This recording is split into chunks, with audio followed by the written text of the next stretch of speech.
আসসালামু আলাইকুম রহমতুল্লাহ বারাকাতুহু। জাতিসংঘ সাধারণ পরিষদের ৮০তম অধিবেশনে বাংলাদেশের প্রধান উপদেষ্টা ডক্টর মোহাম্মদ ইউনূস পুরো দুনিয়ার সামনে তুলে ধরলেন বাংলাদেশের অন্তর্বর্তী সরকারের গুরুত্বপূর্ণ অঙ্গীকার। তিনি বললেন ২০২৬ সালের ফেব্রুয়ারিতে অবাধ ও সুষ্ঠু নির্বাচন আয়োজনের প্রস্তুতি চলছে, পাশাপাশি স্বচ্ছতা, জবাবদিহিতা এবং আইনের শাসন নিশ্চিত করতে চলছে নিরবচ্ছিন্ন নাগরিক বান্ধব সংস্কার।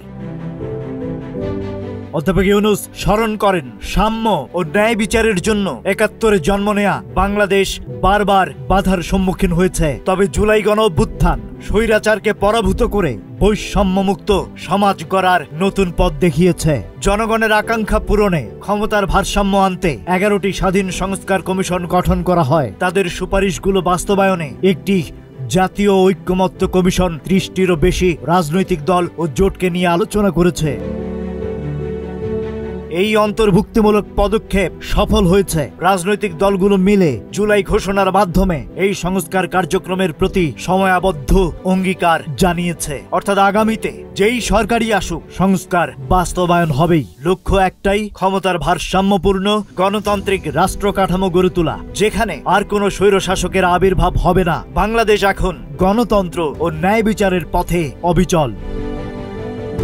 Rajib Raihan, news flash 71।